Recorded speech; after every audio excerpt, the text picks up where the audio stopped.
Hi అండి. నమస్తే. Welcome to Suhasini's kitchen. నేను మీ సుహాస్ని రెడ్డి. ఈరోజు మన కిచెన్‌లో ఆంధ్రాలో అమ్మ పికిల్స్ వారు చేసే విధంగా నిమ్మకాయ ఊరగాయని ఎలా తయారు చేసేసుకోవాలో చేసి చూపించబోతున్నానండి. వారు చేసినట్టుగా చేశామంటే చాలా చాలా రుచిగా ఉంటుంది. తిన్న ప్రతిసారి కూడా మనకి కొత్తగా, తాజాగా ఉంటుంది. ఎందుకు ఇంత టేస్టీగా ఉంటుంది అని ఒక్కసారి అడిగితే వాటిలో పని చేసేవారు చెప్పారు. వారు చెప్పిన విధంగానే మీకు కూడా చేసి చూపిస్తున్నాను. ఒక్కసారైతే మీరు కూడా చూసేసేయండి. చాలా చాలా రుచిగా ఉంటుంది. వారు చెప్పిన కొన్ని టిప్స్ వల్ల ఇది ఎందుకు ఇంత టేస్టీగా ఉంటుందో నాకు కూడా అర్థమైపోయింది. మరి మీరు కూడా ఒక్కసారి చూసి ట్రై చేయండి. ఇందుకోసం ఇక్కడ నేనైతే 30 దాకా నిమ్మపళ్ళను తీసుకున్నానండి. నిమ్మపళ్ళు కూడా మనం ఎప్పుడు మంచివే ఎన్నిక చేసుకోవాలి. చూస్తున్నారుగా మచ్చలు ఉండకూడదు. అలాగే కాయ కూడా బాగా తాజాగా రసం ఎక్కువగా ఉండే కాయల్ని తీసుకోవాలి. వీటిని శుభ్రంగా కడిగిన తర్వాత ఏమాత్రం కూడా తడి లేకోకుండా తుడిచి 10, 15 నిమిషాల పాటు ఇలాగే వీటిని ఆరబెట్టుకోవాలి. ఫ్యాన్ గాలి కింద పెట్టేసామంటే మనకి తడి లేకోకుండా ఆరిపోతాయి. తర్వాత ఒక 5-10 దాకా నిమ్మపాలను సెపరేట్‌గా పెట్టుకోవాలి. ఇక్కడ నేనైతే ఒక 6 మాత్రమే తీసుకొని సెపరేట్‌గా పెట్టుకుంటున్నానండి. మిగతా కాయలన్నిటిని కూడా వీడియోలో చూపించిన విధంగా ఇలా కట్ చేసేసుకోవాలి. మనం మామూలుగా నిమ్మపళ్ళను అడ్డం కట్ చేస్తాం కదా! కానీ ఇక్కడ పికిల్‌కి మాత్రం నిలువుగా కట్ చేసేసుకోవాలి. చూడండి ఇలా. ఇలా కట్ చేసేసుకొని వీటిలోని గింజల్ని మనం తీసేసుకోవాలి. చూడండి ఇలా కట్ చేసుకున్నాం కదా! అప్పుడు మనకి బాగా గింజలనేటివి బాగా కనిపిస్తాయి. ఈ విధంగా మొత్తం అన్నిట్లో కూడా గింజల్ని తీసేసుకోవాలి. అలాగే మనం ఇక్కడ గింజల్ని తీసుకున్న తర్వాత మీరు పెద్ద పెద్ద ముక్కలుగా కావాలంటే వీటిని ఇలాగే వేసేసి ఊరగాయని తయారు చేసేసుకోవచ్చు. కాకపోతే నేను ఇక్కడ 4 ముక్కలుగా చేస్తున్నాను. ఎందుకంటే మనకి ముక్కలు చిన్నగా ఉండడం వల్ల తినేటప్పుడు మసాలా ఎక్కువగా వచ్చి టేస్ట్ చాలా బాగుంటుంది. అందుకని ఇక్కడ నేనైతే 4 ముక్కలుగా కట్ చేస్తున్నాను. మీకు పెద్ద పెద్ద ముక్కలు కావాలంటే ఇప్పుడు మనం ఇందాక కట్ చేసుకున్నట్లుగానే అట్లే పొడువుగా వేసేసుకోవచ్చు. చూడండి ఈ విధంగా అన్నీ కట్ చేసేసుకొని అందులోని గింజల్ని సెపరేట్ చేసేసుకొని ఇలా అన్నీ కూడా కట్ చేసి పెట్టేసేసుకోవాలి. ఇప్పుడు ఒక గిన్నె తీసుకోండి. గిన్నె కానీ, గ్లాస్ కానీ ఏదో ఒకటి తీసుకొని ముక్కలు 4 కప్పులు వచ్చే విధంగా చూసుకోవాలి. అంటే మీరు ఎన్ని ముక్కలు తీసుకున్నారో దానిని బట్టి చిన్న కప్పు లేదా గ్లాస్ తీసుకొని ఇలా 4 కప్పుల దాకా ఉప్పుల్ని కొలిచి ఒక పెద్ద బౌల్‌లోకి వేసుకోండి. తర్వాత మనం సెపరేట్‌గా పెట్టుకున్నాం కదా! నిమ్మకాయల్ని వాటిని ఇలా అడ్డంగా కట్ చేసేసుకొని ఇందులోకి మనం జ్యూస్‌ను పిండుకోవాలి. మిగతా 6 తీసుకున్నాం కదండీ! వాటిని ఇప్పుడు ఇందులోకి జ్యూస్ తీసుకోవాలన్నమాట. ఇలా రసాన్ని తీసుకోవాలి. ఒకేసారి పిండినప్పుడు రసం రాదు కదండీ! ఇలా 2 ముక్కలు పెట్టేసామంటే అందులో మిగిలిపోయిన రసం కూడా ఇందులోకి వచ్చేస్తుంది. ఈ విధంగా మొత్తం నిమ్మపళ్ళు రసమంతా ఇందులోకి పిండేసేసుకొని, ఇప్పుడు ఇందులోకి ఒక స్పూన్ దాకా పసుపును వేసుకోవాలి. ఇక్కడ మనం తీసుకున్న 30 నిమ్మకాయలకి ఒక స్పూన్ సరిపోతుంది.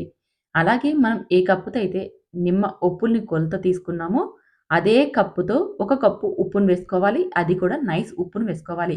కానీ ఒక కప్పు మొత్తం వేసేయకండి. ముక్కాలు కప్పు వేసేసి, మిగిలిన పావు కప్పు ఉప్పును అలాగే పెట్టుకోండి. ఎప్పుడు వేయాలో అది చెప్తాను. ఇలా మనం 3/4 కప్పు ఉప్పును వేసేసాం కదా! ఇప్పుడు ఉప్పు, పసుపు ముక్కలకి బాగా అంటేలాగా కలుపుకోవాలి. చూస్తున్నారుగా? ఇలా కలిపేసేసి ఇప్పుడు ఒక జాడీలోకి ఇదంతా కూడా నింపుకోవాలి. ఒక జాడీలోకి కానీ, లేదా ఏదైనా పింగాణి, ప్లాస్టిక్ డబ్బాల్లో కానీ వేసుకోండి. మీరు స్టీల్ గిన్నెలోకి కానీ, లేదా ఏదైనా సిల్వర్ దాంట్లోకి కానీ పెట్టకండి. ఎందుకంటే ఇది పులుపు ఉండడం వల్ల స్టీలు, సిల్వరు బౌలన్నీ కూడా మనకి హోల్స్ పడిపోతాయి. బొక్కలు పడి అంతా డ్యామేజ్ అయిపోతది.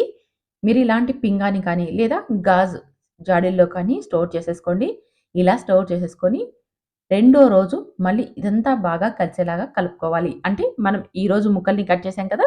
నెక్స్ట్ డే కాకుండా మరొక నెక్స్ట్ డే అనమాట. 2 రోజుల తర్వాత చూడండి నేను వీడియోలో చూపించిన విధంగా మొత్తం అంతా కలిసేలాగా శుభ్రమైన తడి లేని గరిటె తీసుకొని అంతా కూడా బాగా కలిసేలాగా కలుపుకోవాలి. మనం వేసిన ఈ నిమ్మకాయ జ్యూస్ అంతా కూడా అడుగుకి చేరుతుంది. పైన ఉప్పులన్నీ కూడా డ్రైగా ఉంటాయి. ఇలా కలపడం వల్ల అంతా కూడా బాగా వస్తుంది. చూడండి అప్పుడే ఉప్పు అనేది కాస్త జ్యూసీగా ఉంది కదా! చూడండి మనకి రెండో రోజుకే కాస్త జ్యూసీగా వచ్చేసింది. ఇప్పుడు మనం మళ్ళీ మూత పెట్టి పక్కన పెట్టుకుందాం. ఇక్కడ మనం టచ్ చేసిన ముక్కను కూడా అందులోకి వేయకూడదు. అలా వేయడం వల్ల కూడా పికిల్ అనేది మనకి త్వరగా చెడిపోయి బూజొచ్చేస్తుంది. ఇక్కడ మీకి 10 రోజుల తర్వాత చూపిస్తున్నాను. 10 రోజుల వరకు కూడా మనం రోజు మార్చి రోజు ఇలా జాడీలో ఉన్న మిశ్రమాన్నంతా కూడా బాగా కలిసేలాగా కలుపుతూనే ఉండాలి. అప్పుడే ముక్కలన్నీ కూడా బాగా మెత్తబడతాయి. చూడండి 10 రోజుల తర్వాత మీకు చూపిస్తున్నాను. చూస్తున్నారుగా మనకి ముక్కలంతా బాగా మెత్తగా అయిపోయి చాలా జ్యూసీగా ఉన్నాయండి. ఒకసారి ముక్కలన్నీ బాగా కలిపి ఒక ముక్కను తీసుకొని చెక్ చేసేసుకోవాలి. మనకి ఎంతవరకు సాఫ్ట్‌గా అయిపోయాయని. ఇక్కడ నాకైతే 10 రోజులకి చాలా అంటే చాలా సాఫ్ట్‌గా అయిపోయి ఇప్పుడు మనం రెడీగా ఈ మసాలాని ప్రిపేర్ చేసేసుకొని ఇది సర్వ్ చేసుకొని తినొచ్చు. అంత బాగా మెత్తబడిపోయాయండి.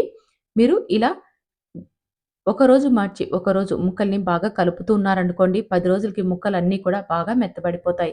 మీరు కలపకోకుండా అలాగే ఉండనిచ్చారంటే, పైన ఉన్న ముక్కలన్నీ కూడా డ్రైగా ఉంటాయి. కింద ముక్కలన్నీ కూడా సాఫ్ట్‌గా అయిపోతాయి. అందుకని మీరు రోజు మార్చి రోజు ముక్కలన్నిటిని కూడా బాగా శుభ్రమైన ఏదైనా స్పూన్‌తో కలపాలి.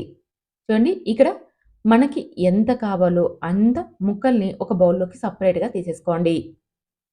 మిగతాదంతా కూడా నీట్‌గా మూత పెట్టేసి అలాగే స్టోర్ చేసుకోండి. మనకి ఇది 1 ఇయర్ వరకు కూడా నిల్వ ఉంటుంది.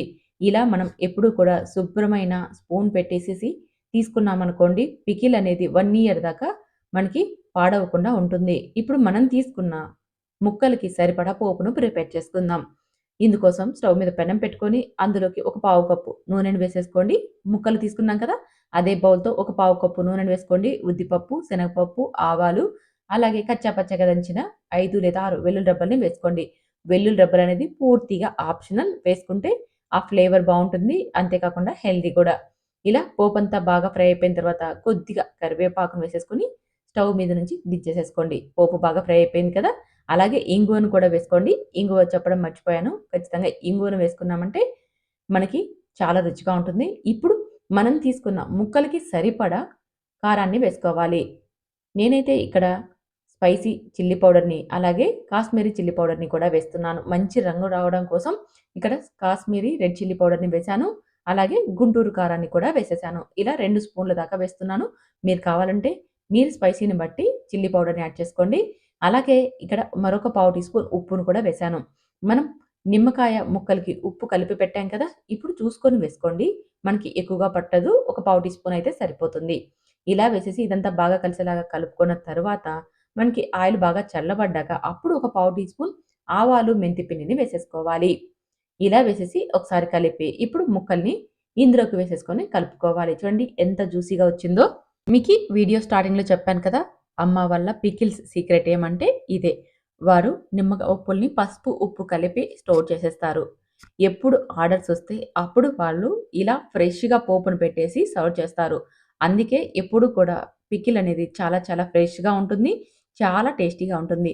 మనం ఒకేసారే మసాలా అంతా కలిపి ఆయిల్ పోసి పెట్టడం వల్ల రుచి అనేది ఖచ్చితంగా కొన్ని రోజుల తర్వాత మారుతుంది అని, అదే మనం ఇలా ఇన్‌స్టెంట్‌గా 1 వీక్‌కి లేదా 1 మంత్‌కి అయ్యేంత పోపును పెట్టుకున్నామంటే టేస్ట్ చాలా బాగుంటుంది అని చెప్తారు. నిజమే కదా! ఎందుకంటే మనం ఎక్కువ మసాలా కలిపేసేసి ఆయిల్ పోసి పెట్టేసామంటే ఒక నెల రోజుల వరకు బాగా ఫ్రెష్‌గా ఉంటుంది. తర్వాత మనకి కొద్దిగా ఆయిల్ స్మెల్ వస్తూ ఊరగాయ అనేది టేస్ట్ మారిపోతుంది. కానీ వారు చెప్పినట్టుగా ఇలా చేశామనుకోండి టేస్ట్ అయితే చాలా బాగుంటుంది. నేను కూడా లాస్ట్ ఇయర్ నుంచి ఇదే ఫాలో అవుతున్నాను. నాకైతే చాలా బాగా నచ్చింది. అందుకే మీకోసం ఈ రెసిపీని చేశాను. మీరు కూడా ఇలా ఒకసారి ట్రై చేయండి. ఖచ్చితంగా మీకు ఈ పద్ధతి బాగా నచ్చుతుంది. మరి ట్రై చేస్తారు కదూ! ట్రై చేసిన తర్వాత ఎలా వచ్చిందో కామెంట్ చేయండి. అలాగే నేను చేసిన ఈ విధానం మీకు నచ్చితే మీ ఫ్రెండ్స్, ఫ్యామిలీ మెంబర్ కూడా ఈ వీడియోని షేర్ చేసి మా ఛానల్‌ని ఫాలో అవ్వండి. ఇలాంటి ఎన్నో టేస్టీ వంటకాలు సుహాసినీస్ కిచెన్‌లో చూడొచ్చు.